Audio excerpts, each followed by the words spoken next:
Well, church, I have some exciting news for you. We are ready to start regathering as a collective local body church once again. And so we're excited about this. We understand there's probably some hesitancy with some people, and that's okay. But we do feel it's time that we start getting back. The school has given us the clearance, and we are now able to start meeting the first Sunday of August. And so we're excited to meet with you beginning in August once again. Things are going to look a little bit different for us though. And so I just wanted to share with you just a few things that'll be a little bit different. Obviously we're going to do our part to practice social distancing and put those things in place to make sure that we're doing things safe as we begin to regather again. And so in doing that, for the first 2 months, for August and September, there's going to be no X-Kids ministry.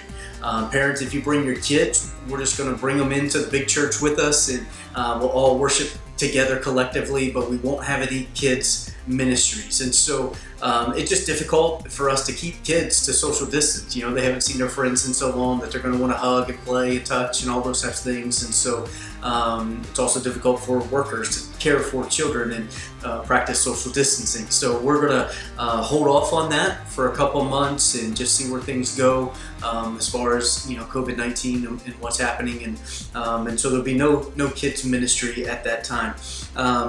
What I plan to do to try to help you as parents and also to help the kiddos to be able to engage in an adult service is when we start regathering in August, I will put together a kids activity sheet, and that sheet will go along with my message that I'll be preaching on that Sunday, and the kids will be able to fill out that sermon sheet, the notes if you would, and they can pay attention, follow along, fill out those types of things. And then at the end of the service, your kiddos, if they bring and show me their notes from the service, I'll give them a piece of candy just to thank them for engaging and focusing on the message and participating in worship together. And so hopefully that'll help parents. Maybe, you know, you won't have to distract your kids too much, and maybe also help the kiddos. Maybe they'll learn something and pick up something in the service as a result. And so I'm kind of excited about doing that. And so I think it'll be a good thing for the kids and hopefully a blessing for the parents as well.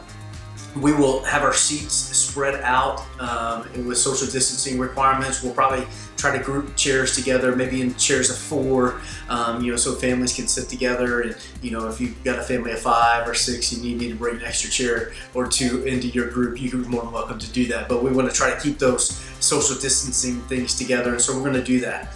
So that's going to change the layout of the way that the auditorium looks when we set up for church. We're no longer going to have a designated hospitality area with the pipe and drape curtain that separates the hospitality area from the worship area. We're just going to leave that completely open. It'll give us more space and allow us to be able to spread out a little bit so that we can put in those social distancing guidelines. When it comes to hospitality, we're not going to have our donuts and bagels like we normally do. We'll have some prepackaged pastries that you can come and grab and eat on. And then also we're not going to have coffee like we normally do. We'll have bottled water, and you'll be more than welcome to grab a bottled water and a prepackaged pastry and snack and drink on those things. But we won't have the other things in place for obvious reasons in that. When it comes to being safe and things, right now in our county, masks are not required, and so we will not require masks to come to our services, but we would encourage it. We think it'd be a good thing and a safe thing, and so we would encourage you to wear a mask if you come. But again, we're not going to require that of you. We will, though, however, we will have somebody at this parking lot. You know, when you come from the parking lot onto the sidewalk to come into church, we're going to have somebody there temperature scanning. We'll take temperatures of the families, and those will have the non-touch temperature scan, and we'll do that just again to make sure people can feel safe if they come to church, knowing that we temperature scan and people are feeling good and no fevers running around in our place in that.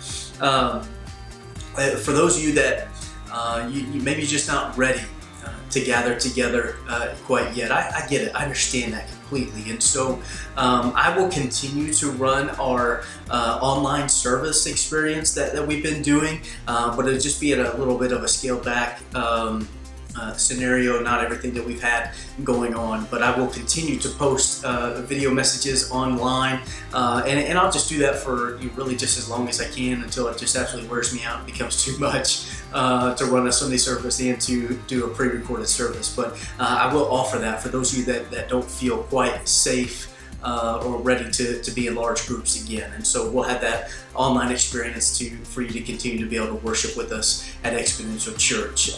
And then for those of you that you say, man, I'm ready to get with some people, but I just don't know about this idea of being indoors with people. We're going to put some chairs outside of the school. We've got that big overhang area that provides a lot of shade. There's a good breeze that runs through there. We're going to put some chairs out there. And if you want to come and be at the church, but you don't want to quite go inside and be in there, again, I get it, I understand it, and so we'll put some chairs out there. And if you're more comfortable sitting outside than being indoors in a large group, then you're more than welcome to sit outside.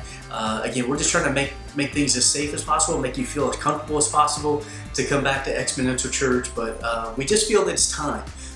We've been away for a really long time. I miss you. I feel like I'm going to have to relearn a bunch of people's names, as we were here 8 weeks and then jumped in to this current situation that we've been in. And so I'm excited to meet with you again, first Sunday of August. Excited to be back with you at Exponential Church. Okay, if you have any questions, please feel free to email me. You can and ask those questions. I'd be glad to answer any questions or concerns that you might have in how we're moving forward as this goes. Of course, I'll put this out here as well. This is a very fluid situation that we're still in battling the COVID-19 pandemic, and things could change, and if that happens, we'll let you know as soon as possible. But for right now, these are the tentative plans that we have to regather as a church, and I'm looking forward to it, and I hope you will too. I want to invite you, hey, pray for me, pray for wisdom and guidance in this, and what we do. Pray for the fellow members of Exponential Church as they're praying about whether they should come, if they feel safe enough, whether they should bring their families and things. Just pray for the situation. Pray for our government officials, all the way from the state, city, state, federal levels. Pray for them because we're all dealing with things that we've never seen before. And so just continue to pray for our country, our nation, our city, and our church. God bless you. We love you. Can't wait to see you first Sunday of August.